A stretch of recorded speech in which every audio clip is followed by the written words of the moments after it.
Good morning! Good morning, guys. Oh my god, my lips are so red. Wait, is it even? There it is. Hi, guys! Hi, guys! Alright, I need to stop overanalyzing myself, I think. Hi, guys! Oh gosh, it's snowing so bad out there. It's snowing over here in New York. Hi guys, when you come on, can you say hi, where you're from, just so I know who's watching? And in the meantime, I'm going to share my page. I'm going to share my Facebook Live on my other business pages.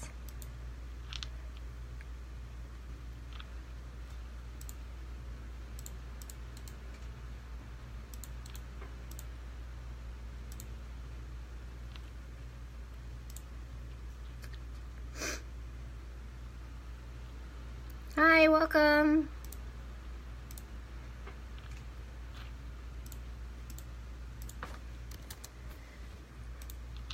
All right. Hello, guys. Welcome. Okay, so this is like a really important topic if you're an empath, because as an empath, you process things differently. I'll obviously go into it if you don't really resonate with the empathic part of things. Hi, thanks for the hearts. But let me introduce myself first. My name is Justine Leslie. I'm a spiritual advisor. I do a whole lot of stuff. I'm a spiritual teacher, intuitive coaching.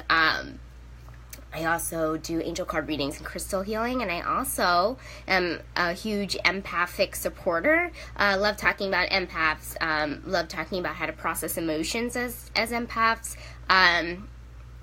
I know it's a whole different ball game when you absorb energy very deeply, more deeply than a lot of other people. So I love concentrating on that. I'm an empath. It's one of the hardest things in my life, how to cope, and it's really misunderstood. So I am a huge supporter, and today's topic is all about empaths and how to nurture healthy relationships, because let me just tell you, it's not that easy to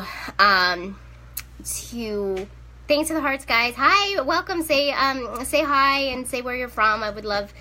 Remember, guys, this is Facebook Live, so it's supposed to be interactive. So, yeah, I'd love to see who's watching. Anyway, empaths process. Hi, thanks for the hearts and the rose. Awesome.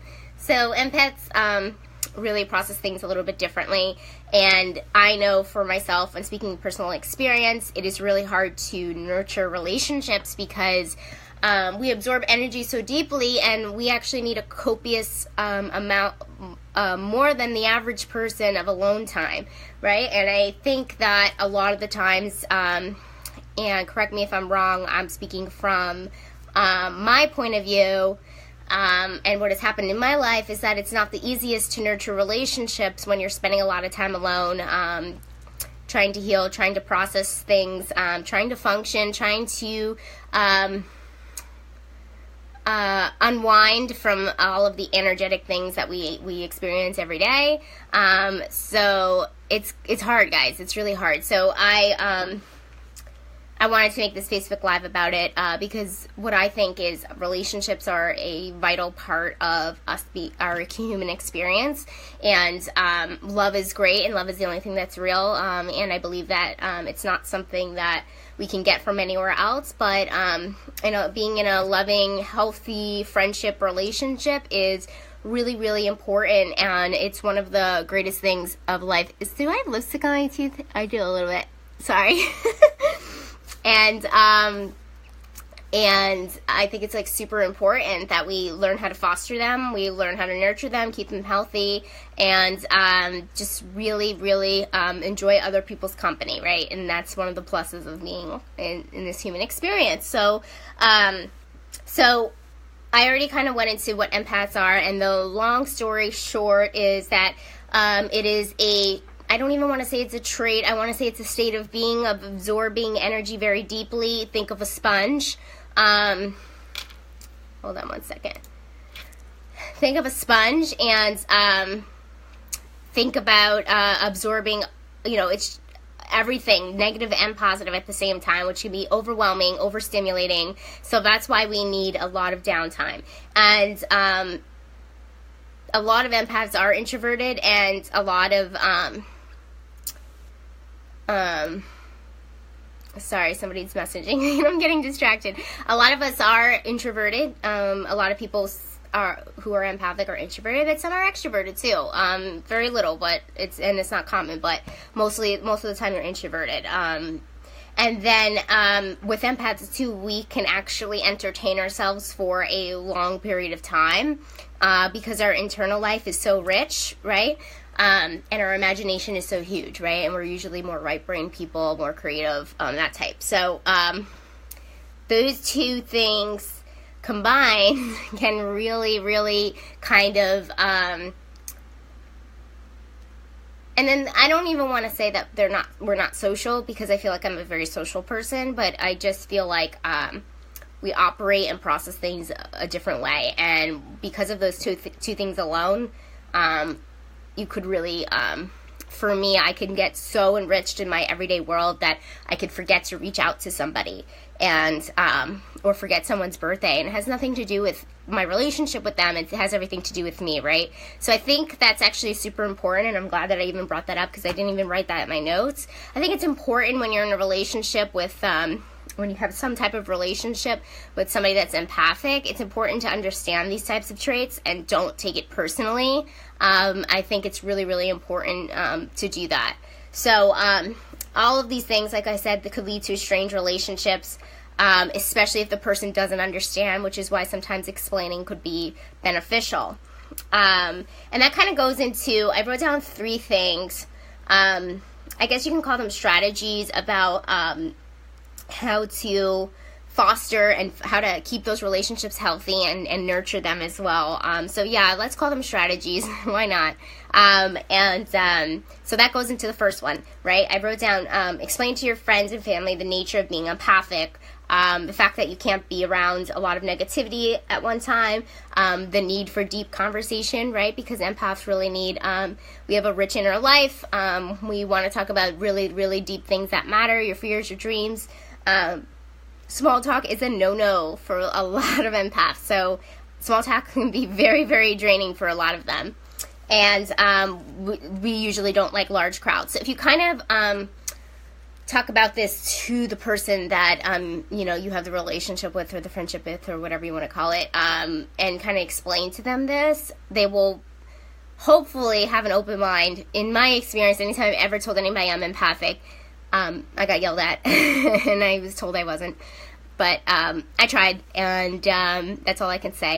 But I think it's important to communicate how you process things, and just making people aware that everybody's different, everybody comes from a different perspective, everybody feels differently, and all of those things. So I think it's important to have that conversation and open the lines of communication. The second thing is, this is super important. I cannot stress this enough. And I'm even working on this myself. Only commit to what you know you can commit to. So, what does that mean? It is really, really detrimental to a relationship or a friendship when you continuously cancel on the person or back out or are a flake. And I am guilty of this, because a lot of it has absolutely nothing to do with the person.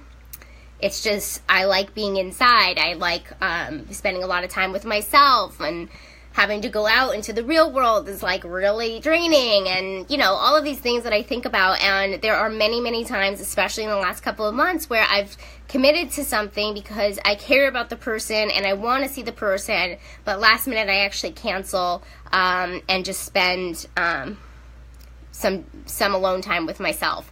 And what I'm saying is, that's totally fine, and if you need it, you need it, because you are the only one that knows what your body needs. So it's important to take that time for self-care, but only really, really, really know yourself and know what you can commit to. What are your boundaries? Can you go out 1 to 2 times a week? What feels best to you? Do you want more people coming to you? Suggest that when somebody asks to spend time with you. Do you prefer it to be one-on-one? Do you prefer it to be I don't know, at a coffee shop where it's a little bit more quiet than a bar. You know what I mean? So there's like all of these ways in which you can kind of work around some quality time with the person without sacrificing yourself. And I also want to just say, please, no, you know yourself. This is where intuition comes in again. Know what you can and can't do, what your limits are. Because the last thing that you want to do, and I get this all of the time, especially from my family, is that I do something that I don't want to do, and I'm sitting there with the puss on my face, because another trait of an empath is that we can't fake anything, right? It's very, very hard for us to be fake. We want to live in our authentic truth at all times. I understand. Trust me, I understand. So really, really reevaluate what you can and can't do, what you want to do and what you don't want to do, what you desire, what you don't desire, and just make educated decisions instead of letting the person down, because there's nothing worse than a person with canceled plans. And for me, I feel when I'm on the opposite side of that and people cancel on me, I get very, very upset. So the last thing you want to do is hurt people, right? And be mindful of this, right? This actually sometimes hurts people, guys. Like, a lot of people are understanding, but sometimes this hurts. And you don't want to be that flake. You don't want to be known for that. You just want to commit to what you know you can commit to. Okay? Okay. And the third thing is, it kind of coincides with the first one, explaining to family and friends about being empathic. But the third thing is, talk about how you feel within the relationship. Basically, are you guys seeing each other enough? How often do you want to see each other? What are good boundaries, right? It all comes down to boundaries. You know, is there enough communication? Do they make you feel a certain way? Really just talk about it. It's really healthy to reevaluate the friendship or relationship after a certain period of time. And that's the other thing. Figure out at what point you want to continuously talk about the relationship. Usually, you know, when something seems off, that's usually when people talk about it, and that's totally fine. But if you can catch it, you know, beforehand and kind of reevaluate maybe like every couple of months, is this relationship nurturing me? Is this relationship a positive? Is this relationship a negative? Is this relationship helping me grow, or is it bringing me down? That's really the questions that you should be asking yourself, because the people that you surround yourself with are the people that you become like. And I know you've heard that before. You know, the 5 people you spend the most time with is who you become. Do you like these people that you're spending your time with? Think about it. You actually have a choice whether you want to spend time with them or not. So everything is a choice, guys. We're the creator, right? I'm always kind of going back to that, but that is, you know, a spirituality principle.